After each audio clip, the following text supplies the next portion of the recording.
Good morning. Happy Monday. I hope you're doing well. Last official Monday of the term for regular Chem 221, which is kind of nice. And today at 1:10, when we meet for lab, we'll go over problem set 6. Which is the last problem set. We'll take the last quiz 6, and you'll turn in the hydrogen lab. And the hydrogen lab is a lab you will be able to finish before you leave. So make sure you bring a printed copy, make sure you have your calculator.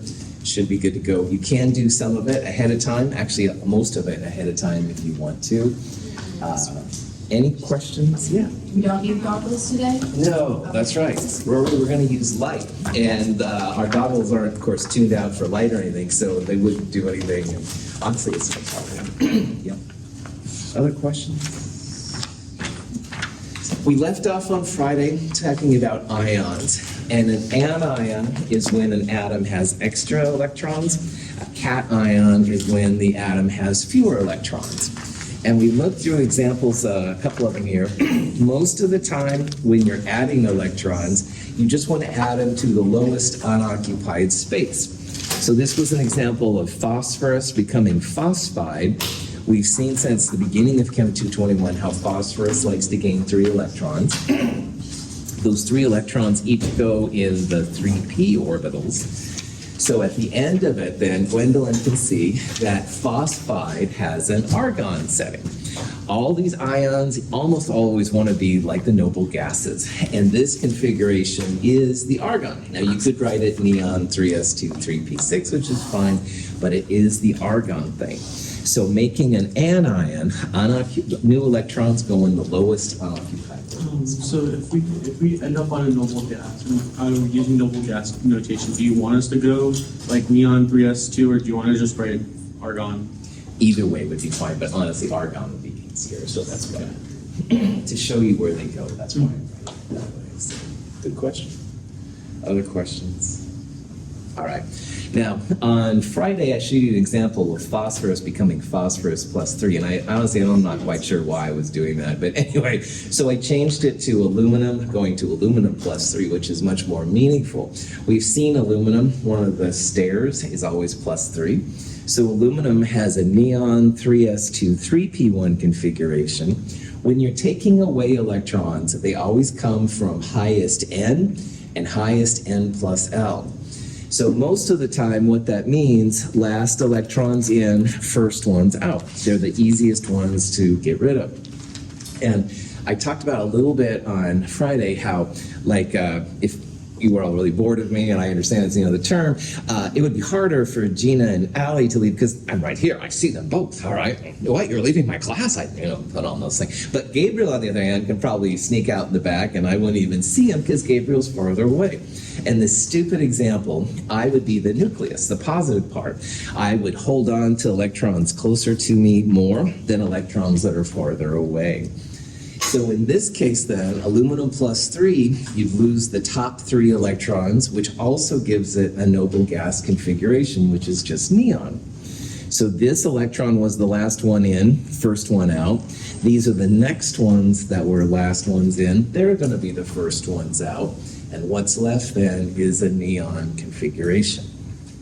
But you'll notice here that I said most of the time, last ones in are first ones out. Officially, it's highest n, and if there's a tie, highest n plus l. So what that means, the numbers in front are the n's. So n equals 1, these are 2, and these are both 3. So here, both of these technically are n equals 3.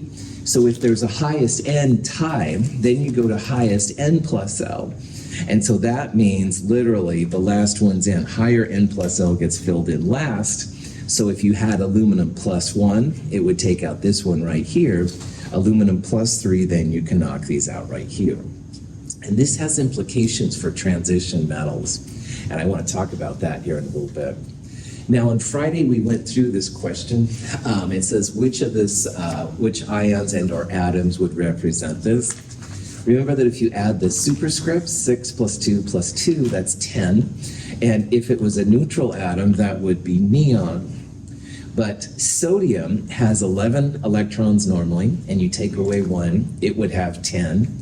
Oxygen has 8 electrons normally, and to add 2 to make -2, it would have 10. So the punchline, as we talked about on Friday, is that all 4 of those are 1s2, 2s2, 2p6.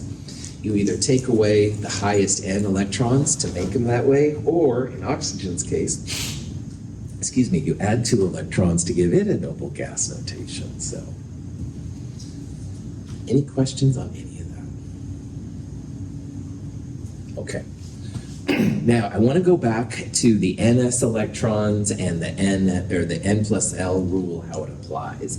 Because when it comes to transition metals, we have to be very careful. The highest n electrons are removed first, and the highest n plus L follow. Now, in iron has an argon core, 4s2, 3d6. And maybe now you can see why this is important. Because with the transition metals, 4s sneaks in before you start filling in 3d. So 4 is the highest n. So that means that the 4s electrons come out first.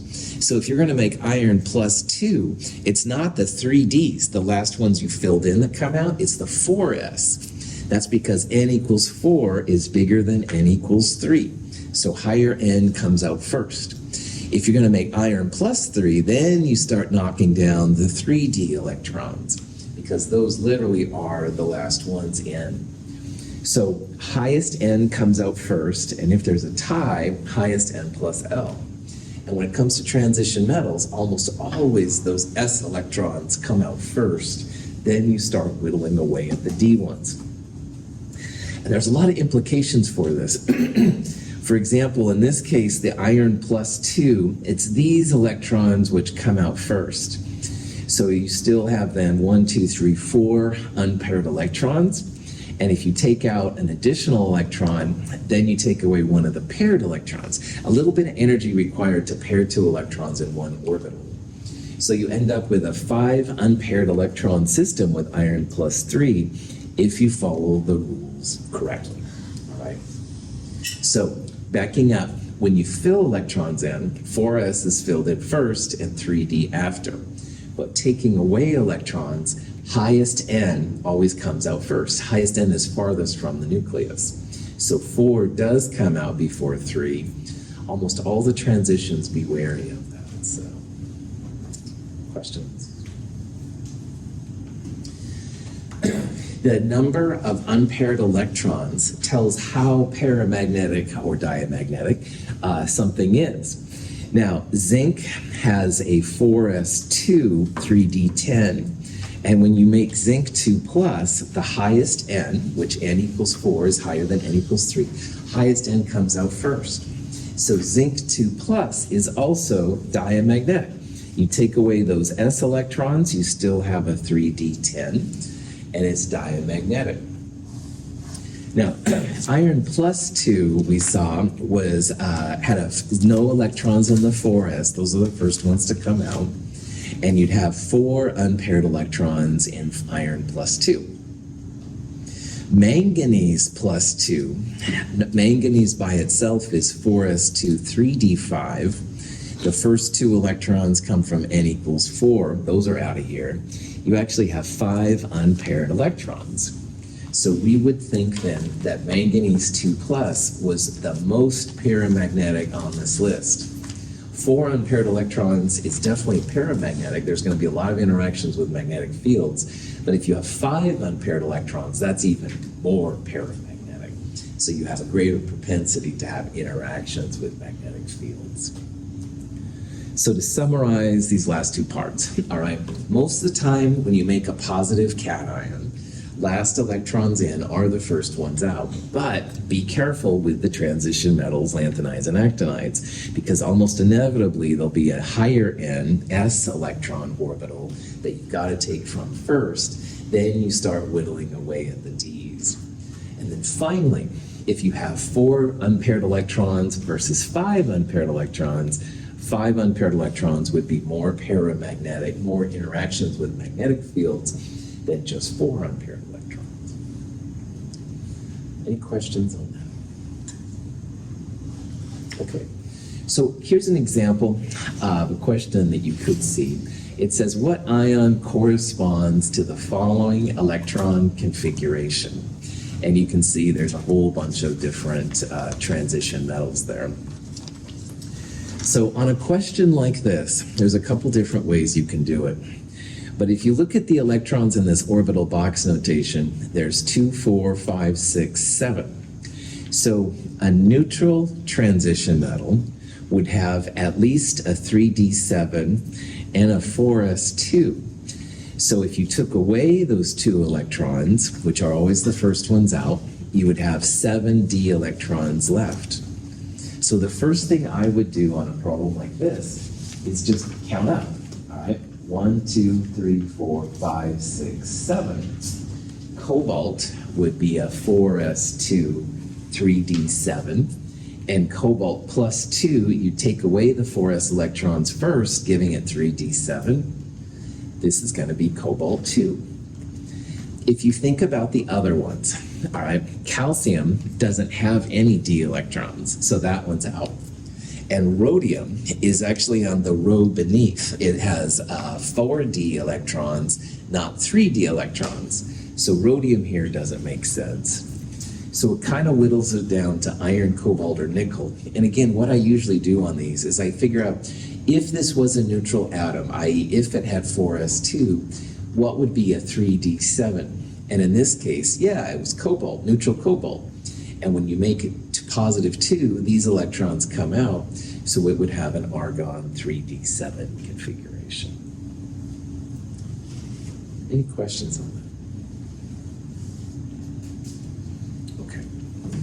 The last thing we're going to look at in Chem 221 is what's called periodic trends. And once in a while, if a student from, I don't know, Chem 104 comes up to me and says, oh, you've got a PhD, which of these atoms on the periodic table is bigger? And I'm like, oh yeah, piled higher and deeper, PhD. Anyway, yeah, of course, I know these kind of things. I'm a doctor. Not. So anyway, I rely on these periodic trends sometimes to answer questions. And people are like, oh, he's really smart. No, I'm not. All right, there's trends on the periodic table. And so I'm going to share my secrets with you. The most important of all of these are the sizes. All right, so when they come to sizes on the periodic table, anything, sizes, ions or atoms, all right? Imagine this is the periodic table. So hydrogen would be in the upper left, helium in the lower upper right, francium would be down here, and radon or OG, something like that, would be down there, whatever you happen to, yeah, I guess it should be OG actually. Periodic table keeps changing on me. Anyway, the sizes of atoms increase as you go left and down. So what that means, according to this periodic table, is that as you go left and down on the periodic table, sizes increase, all right? So Donovan says, I wonder if potassium or rubidium is bigger. Well, here's the trick. Most of the time, left and down is bigger. So cesium would be bigger than rubidium, all right? And Austin wants to know if sulfur or arsenic is bigger. Again, left and down usually means bigger. So by default, arsenic, we would say, would be bigger than sulfur. Now, it doesn't work as well when you have an atom which is more left and an atom which is more down. So like phosphorus versus selenium, phosphorus is more left and selenium is more down. If you have to guess with sizes, it's usually the down is bigger than the left, but just be careful, all right? These trends are cheesy. They're not perfect. There's exceptions all over the place, but when someone from Chem 104 comes up to you now, you can have these ideas under your belt and make some pretty good predictions. So sizes of neutral atoms and sizes of ions, by default, get bigger as you go left and down. Now, we're also going to talk about two terms, ionization energy and electron affinity. And those both increase up and to the right. So they're the opposite of the sizes. And again, there's lots of exceptions here, but overall, this is a pretty good trend. Now, why these things happen, all right? As you go left to right along the periodic table, they find that the electrons are held more and more tightly. So the electrons of helium are certainly held together a lot tighter than the electron of hydrogen. On the other hand, as you go down the periodic table, the atoms get bigger and bigger and bigger and bigger. So the outer atoms are also not held as tightly as the ones close in. It's not a perfect trend here, but again, it works pretty well for what we're going to talk about. Now, if you have your phone out and you can Google these things, that's always honestly better because you can get exact values, all right? But if you don't have your phone, you're assaulted by somebody in the office or hallway or something. This has actually helped me out several times. Okay. This is a way to talk about it. Now remember that the nonmetals are in the upper right, the metals lower left, the metalloids in the middle and stuff like that. What this also means is that francium is supposedly the most metallic element. It's the one that wants to be positive the most, is most happy to get rid of its electrons. Even though helium is in the upper right, that also means that the fluorine is the most non-metallic element, which means it wants electrons the most. And we'll talk about fluorine more in Chem 222. But as long as you remember that sizes increase left and down, and everything else is up and right, good to go. So let's talk about size here a little bit, all right? Electrons are not held as tightly as you start going left and down on the periodic table. So the sizes of the atoms do get bigger. So as you go left across a period, i.e. right to left, the size usually gets bigger. And definitely as you go down, that happens too. So what we have up here now are actual values. These numbers right here are in picometers. Picometer is 10 to the minus 12. I think they're picometers anyway. So 152 is the size of the radius of lithium. And so lithium is 152, hydrogen is 37, cesium down here is 265. So notice that this works really well. As you go down the period, those numbers are getting bigger. That means the atoms are getting bigger. And that going up to down, this works pretty well, all right? Almost always as you go down the periodic table, the atoms get bigger. And there's like this kind of trend, this kind of line, I don't know why the curve comes in, but anyway. Now, as you go left on the periodic table, from right to left, the atoms generally get bigger too. This isn't as good when you go right to left. It's definitely good going top to bottom, but right to left is kind of funky. So here's chlorine at 99. You can see that phosphorus is a little smaller than silicon, aluminum, etc., etc. So generally, going right to left, the atoms get bigger. And 99.9% of the time, going top to bottom, they get bigger as well. So that's why I'll say it increases as you go left and down on the periodic table. Questions on any of this? Okay. Now, here's a better table with lots and lots of values in it. And if you look at this table, this works pretty well. Although you can see right away, here's fluorine 71, oxygen 66. It's not getting bigger. And nitrogen the same as fluorine, carbon's a little bit bigger, et cetera, et cetera. So these trends are literally trends. They're not perfect. There's lots of exceptions. Down here is the one I usually quote, like tellurium is a lot bigger than antimony. So these things are just general, all right? They're not perfect, but someone, asks you a question like this, you can give them a pretty good answer. But just realize that the ultimate way would be to Google these values and see what's all happening. So left and down on the periodic table. So here's a question you might see, all right? We've got 4 elements, all right? We say which one has the largest atomic radius? Well, the largest means the biggest. It's what the increasing. So we want the one which is most left and down on the periodic table. So Na, B, Al, and C. C is carbon's number 6, of course. Boron is more left of carbon, so that would probably be bigger, but not as big as carbon. Aluminum, though, is more down than anything. So aluminum would be the biggest of those 3 elements because it's most left and down. But you can probably imagine then that sodium is the most left and down of all of them. So sodium would be the biggest one here. And again, we should absolutely make sure that these values fall into play, because these are trends. They're not perfect, but most of the time they work pretty well.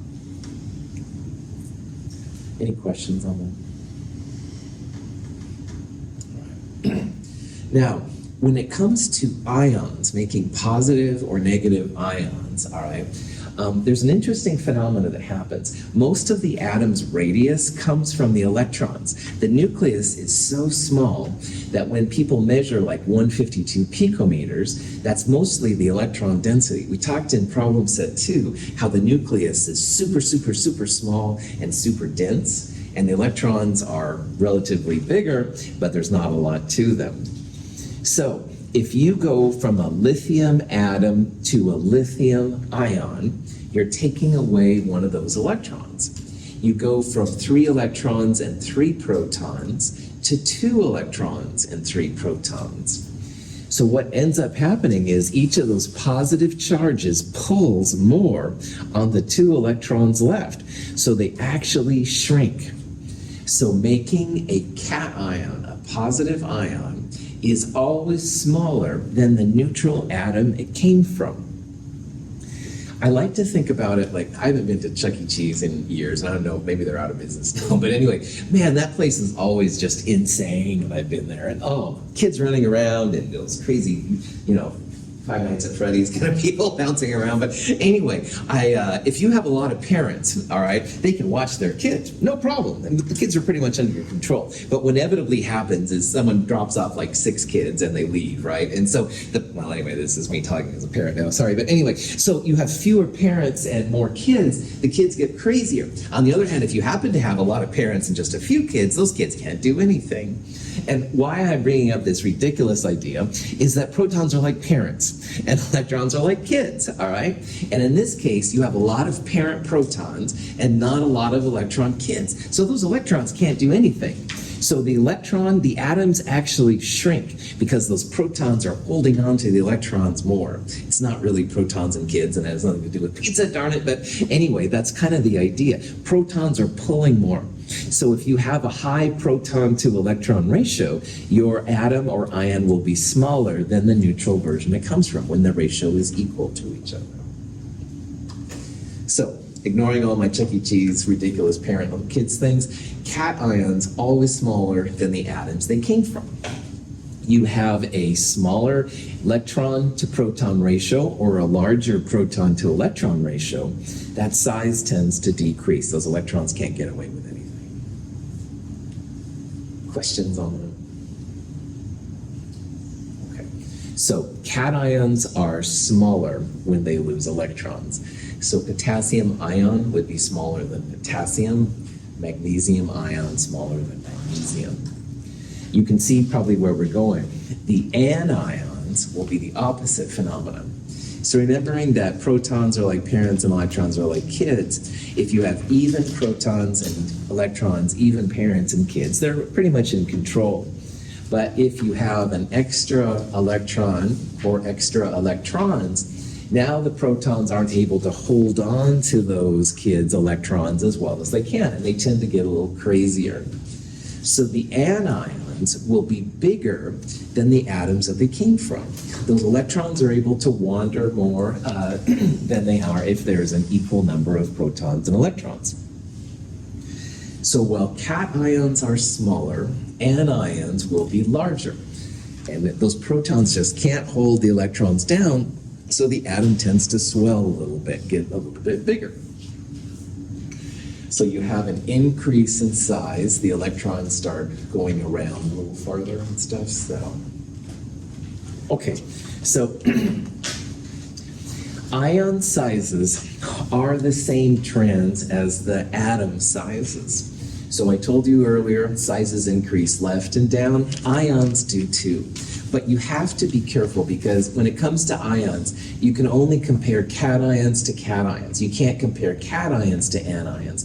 Anions will always be bigger usually than the cations because they have extra electrons, and the cations get smaller. So when I say that the ions increase left and down, you have to realize you have to compare like the sodium ion to the potassium ion. And potassium ion will be bigger than sodium ion. But if we compared sodium ion to fluoride ion, almost inevitably fluoride will be larger because anions get larger, than the atoms that they came from, while the cations get smaller. Questions on that? All right. These diagrams here show the neutral atom, usually like a dashed line, and then the ions. And let's look at the cations on the left here first. Notice how all of the purple circles are smaller than those dotted lines. That means that all of these are getting smaller relative to the neutral dotted line atom size, all right? So here's thallium plus 3. It went from a 170 when it was neutral down to a 105 picometers. On the other hand, on the right here, we have the anions. Now again, the neutral atom is the dashed line, and the colored yellow line circle, that's the anion. So chlorine, when it became chloride, almost doubled. Went from about 100 to 180 or so. So chloride got a lot bigger as it went up. Sulfide is even bigger, all right? It went from 104 to 184. So it's not perfect, of course, but generally speaking, as you go left and down for anions and left and down for cations, they do get bigger. But you don't want to compare sulfide to magnesium. Sulfide and anion almost always a lot bigger than the cations and stuff. So, questions? Okay. So here's a question you might see. It says, which of the following should have the largest radius? And we've got argon, chloride, sulfide, and phosphide, all right? Well, what do all 4 of those species have in common? Yeah, same number of electrons, that's right. Argon has 18, phosphorus 15 plus 3, 18, stuff like that. So all of them have the same number of electrons, but the number of protons is changing. So argon has equal protons and electrons, phosphorus has 15 protons and 18 electrons. So what that means, the fewer protons you have, the more the electrons are going to wander. As you go left and down when it comes to ions, you can figure out the biggest one. They're all on the same level, so the furthest one left should be phosphorus. Phosphide should have the biggest radius, all right? It's most left and down of all of those right there. So. Question? The last 2 things we're going to talk about fit really well with redox reactions. And in redox reactions, we talked about when atoms lose electrons to become oxidized, how they gain electrons to become reduced. But if you go back even further, since the beginning of Chem 221, we've always said that magnesium was a positive 2 ion, all right? All the group 2A is positive 2. But why couldn't you have magnesium plus 3 or have magnesium plus 1, something like that? And why do the nonmetals take electrons usually instead of giving them up like the metals do? And we can explain all of this with the last 2 trends, which are ionization energy and the electron affinity. So ionization energy is literally the kilojoules or whatever needed to remove an electron from a certain atom. Now technically it's the gas phase, but usually gas phase stuff works well with other atoms too. So let's look at some examples here of how you remove electrons from magnesium and the energies required to make it happen. To remove the outermost electron from a magnesium atom requires 738 kilojoules of energy per mole. So to remove the first electron from magnesium, 738 kilojoules. It's endothermic, you gotta add it in, it won't happen by itself by default. So making a 3s1, you need 738 kilojoules to make it happen. The second electron takes more energy because now it's that parent proton and electron thing, all right? You have more parents now, 12 still, looking at the 11 electrons that are left. So the next electron, to make it truly magnesium plus 2, it does take more energy. That has to do with that proton-electron affinity thing. Removing the second electron requires more energy, 1,451 kilojoules per mole. So to make a magnesium plus 2 ion, it takes 1451 plus 738, must be about 2200-ish kilojoules to make it happen. And apparently that's an amount of energy that's not hard to come by in the real world, which is kind of exciting. But let's say we wanted to make magnesium plus 3. Well, chemists in the laboratory can do all kinds of fancy things, and they've actually done this. Notice the number. While it was roughly 2200 kilojoules to remove the first 2 electrons, it's almost 4 times that to remove the third electron. So the energy required to make magnesium plus 3 is much, much, much higher. And it's apparently not something that's done a lot with normal kind of conditions.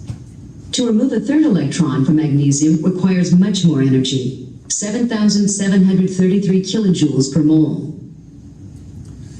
So it's like it took a lot of energy to remove the first 2 electrons, but the amount to remove the third electron from magnesium was astronomically high, quite a bit higher. So that's why most of the time, the oxidation and the group number are the same for the main group metals. So magnesium is in group 2A, that's why it's a positive 2.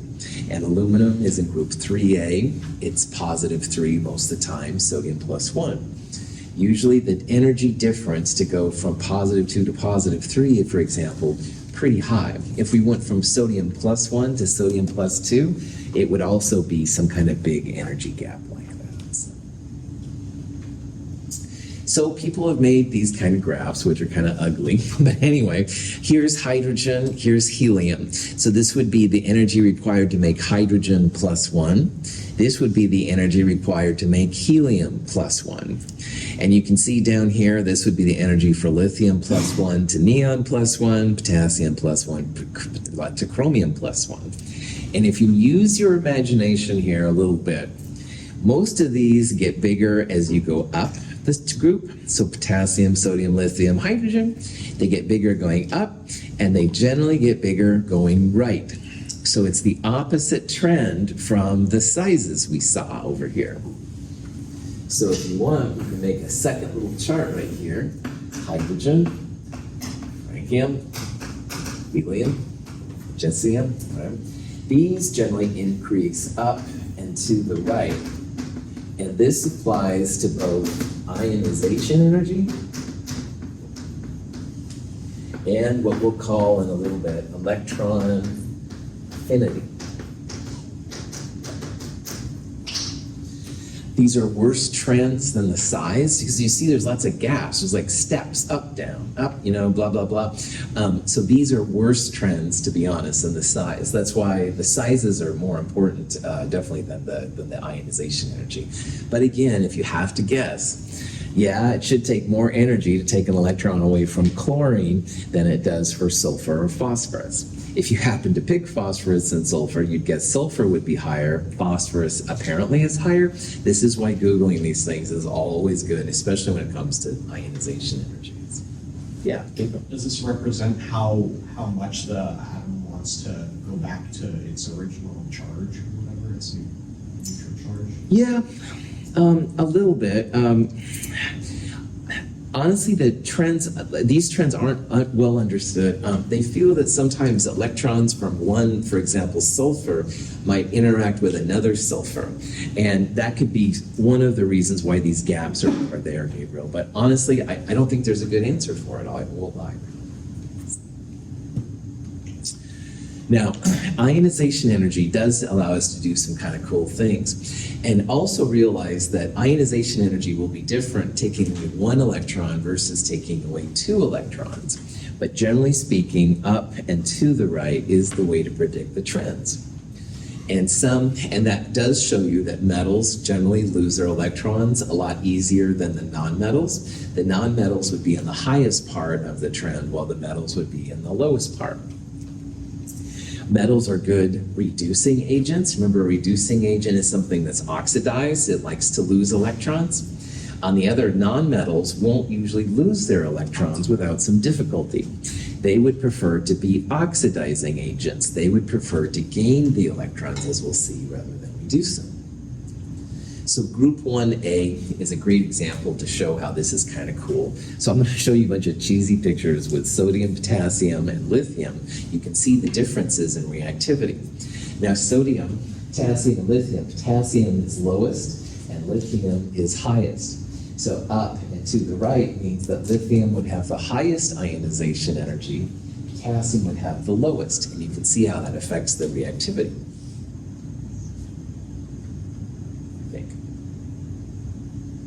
Lithium is the first of the group 1A metals.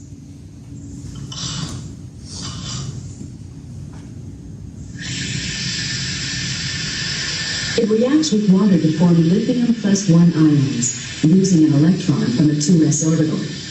Compared with sodium and potassium, lithium reacts rather slowly.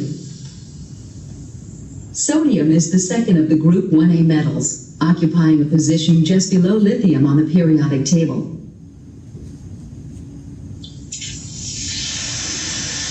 When it reacts with water, it loses an electron from its 3s orbital. The reaction of sodium with water is more vigorous than that of lithium.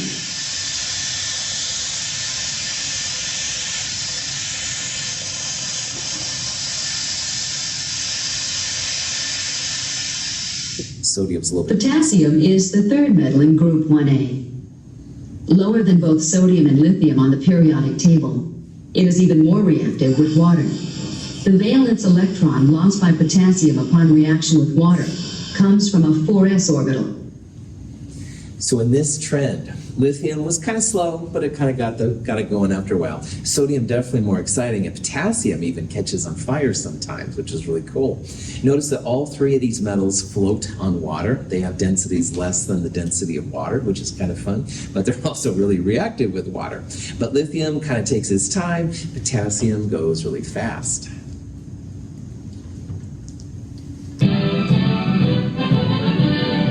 20,000 pounds of highly dangerous metallic sodium head for destruction in Lake Lenore, Washington. The government surplus chemical ignites and explodes when wet. The alkali lake is devoid of fish and forms an admirable disposal spot. A 3,500-pound container of sodium hurtles into the lake and crashes through a foot of ice. As the water seeps in, smoke rises through a series of muffled explosions.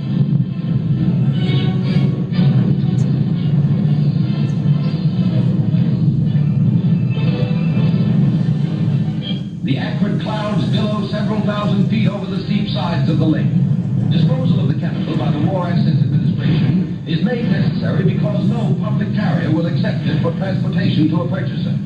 One after another, with varying effects, the containers go up with spectacular results as water and sodium meet.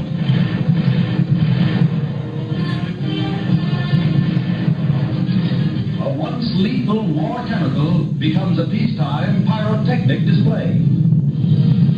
So up in Lake Lenore, Washington, they had a lot of excess sodium and they wanted to get rid of it. I'm glad it wasn't used for war. But on the other hand, wow, all this sodium going in the water, first of all, it is pretty spectacular. You can see the explosions are fantastic. But when sodium reacts with water, you make hydrogen gas. So that's where the flames are coming from. But you also make sodium hydroxide. And wow, I mean, that poor lake, that's going to be basic for a long, long, long time. So I wonder how environmentally safe that was, of course. I have to think about these things. But again, wasn't used for war. That's good. On the other hand, wow, environmentally, having that go bad would be really crazy. So, but it's kind of fun to see. They talk a lot about sodium in lakes. You'll hear stories and stuff, urban tales and real tales both. But you can see the effects and stuff that can happen. All right. Electron affinity is the last trend we're going to look at.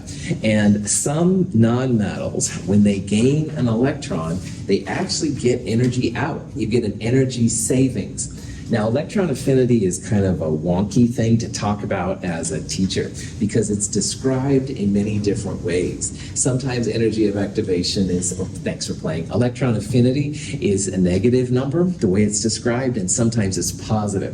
Only thing I want you to worry about in Chem 221 is that if I ask you a question about electron affinity, they will increase up and to the right. Okay, don't worry if it's negative or positive and stuff. You just think about up and to the right. So what that means then is, for example, like bromine would have a higher electron affinity than iodine, which is right below it.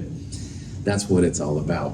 But what it comes down to again is that when some atoms gain electrons, they actually get energy out. And it's a wild phenomenon. But anyway, yeah. When a gaseous atom accepts an electron to become an anion, the energy it releases is a measure of its electron affinity. For chlorine, this is minus 349.0 kilojoules per mole. Chlorine has a really high electron affinity, so it really wants to be negative, and you get a lot of energy out, which is kind of crazy. Now, these numbers right here come from come from some calculated values and some experimental values, but they're actual electron affinity values. Notice here how the noble gases are mostly positive. They don't really count because they don't gain electrons usually.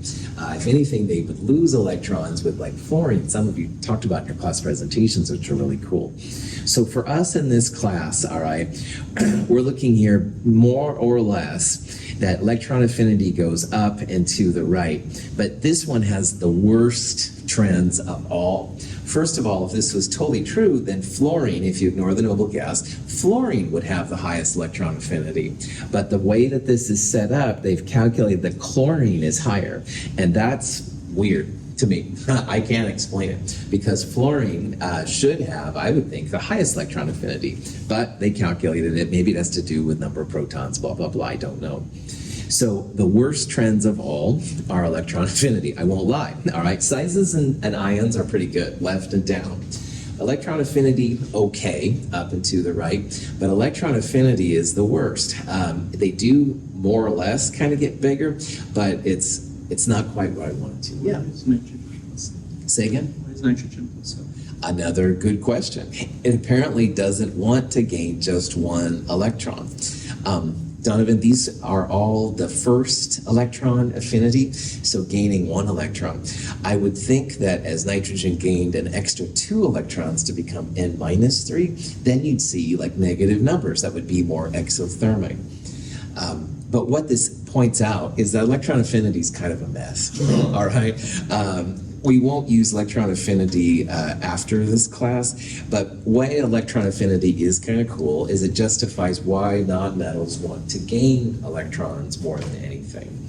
Again, and these numbers are negative, so all you need to tell me again is up and to the right, and up and to the right would be the most exothermic, you get the most energy out. But it's not very good. It doesn't really apply to noble gases. I won't ask you questions about noble gases and electron affinity. Again, lots and lots of exceptions. So if you ever have to do a report on this, you should absolutely look them up and make sure, for example, that this one is smaller than this one, up and to the right. And up and to the right means most exothermic, so it's kind of, you can think about it as an absolute value.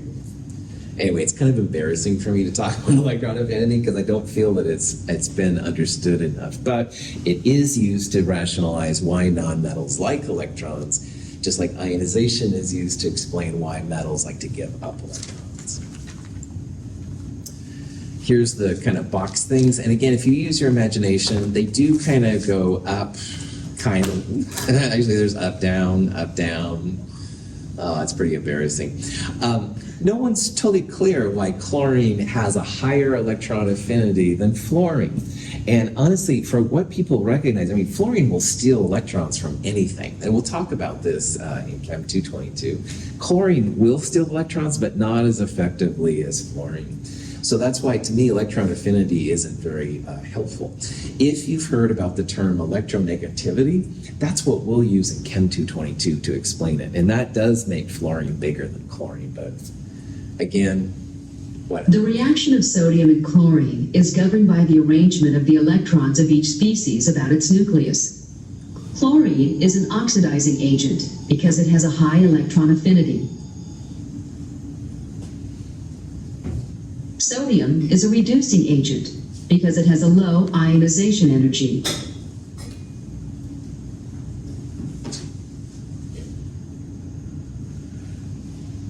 The redox reaction produces the ionic compound sodium chloride, which contains one sodium ion and one chloride ion.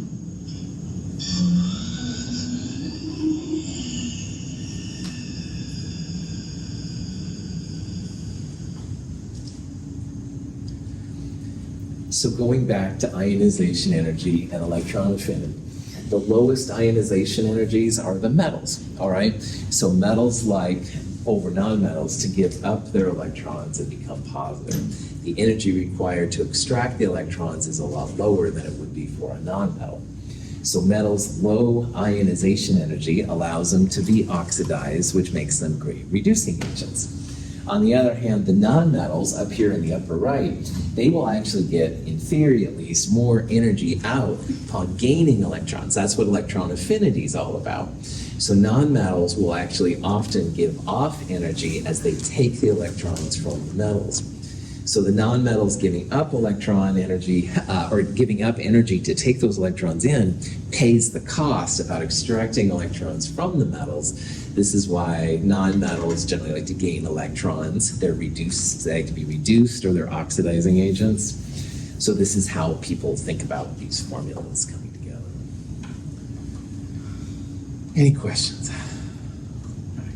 These are all ionic compounds too, all right? So remember in the back of your mind that anytime you have nonmetals and nonmetals coming together, the electrons are shared, they're covalent. And so this wouldn't apply for ionization or electron affinity. Ionization energies and electron affinities are for true electron extractions or true electrons being added in. When you share electrons, they're all just one big happy family. Okay, so that's actually it for material in Chem 221. Anyway, today at 1:10, when I see you, we'll talk about these problems at 6. Quiz 6 will follow, the hydrogen lab. Bring a printed copy of lab to you. You'll turn it in before you leave today. Should be pretty cool. Wednesday and Friday, we'll start review for the final.